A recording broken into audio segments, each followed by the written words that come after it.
If you picture American boyhood innocence, you probably see this: a kid with a bucket of whitewash, tricking the neighborhood boys into painting his aunt's fence for him.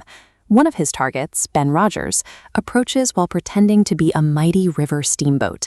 Tom plays to Ben's imagination, casually trading the illusion of a fun, exclusive job for Ben's real-world apple. Within hours, Tom successfully monetizes a boring chore. He collects toys, dead insects, and food for Leader Boys, establishing himself as a clever operator who knows exactly how to handle his peers. In this bright, daytime world, Tom's social status is something he simply buys with a few clever words. He navigates his environment without facing a true loss.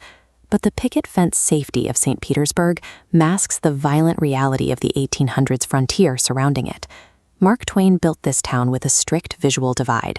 On one side, daytime innocence and childhood play. On the other, nighttime peril and adult danger.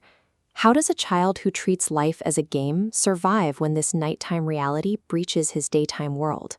Tom's story becomes a high-stakes survival test when the violent nighttime reality completely breaches his sunlit village. The collision happens at midnight. Tom and Huck sneak into the local graveyard with a dead cat, operating on a childish superstition to cure warts. The tone shifts when three men step into the moonlight: Dr. Robinson, Muff Potter, and Indian Joe. Instantly, the boyish game is replaced by a real-world crime scene. An argument erupts into a physical fight. Indian Joe strikes, murdering the doctor in cold blood, and swiftly frames the drunken, unconscious Muff Potter for the crime. Hidden in the trees, Tom and Huck watch the entire thing. Driven by mortal terror, they sign a blood oath, vowing absolute silence to protect themselves from the killer. The murder leaves Tom with a secret his games can't fix. Childhood play provides no shield against real blood. Unable to cope with the weight of this secret, Tom does what a child does best.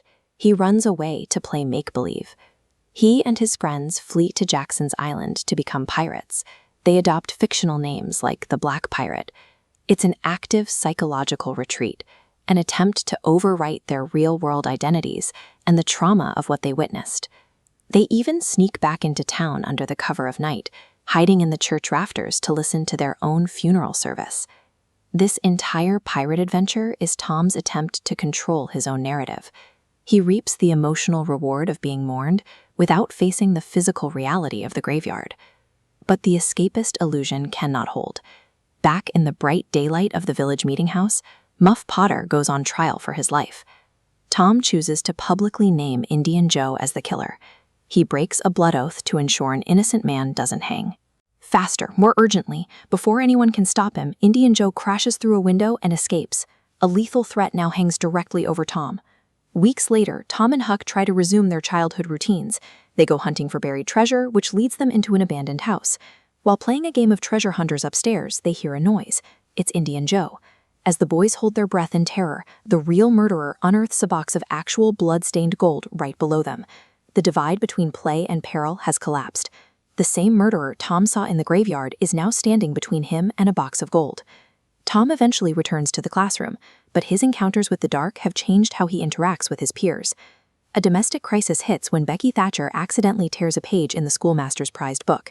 She faces an immediate and severe punishment. Earlier in the story, Tom would have manipulated someone else into taking the fall. Instead, he steps forward, claims he tore the book, and accepts a whipping on her behalf. Accepting physical pain for another person marks a shift in Tom. He has moved from manipulating his peers to protecting them. Mark Twain designed St. Petersburg with a specific visual rule. The bright innocence of the picket fences is constantly bordered by the dark, perilous frontier. His point is that growing up doesn't mean abandoning the imagination or the light of childhood. Tom survives Indian Joe and the darkness, not by becoming a hardened, cynical adult, but by maintaining his boyish bravery. Adulthood, in Twain's vision, is the ability to harness the imaginative courage of youth to do what is right when the darkness creeps into your world.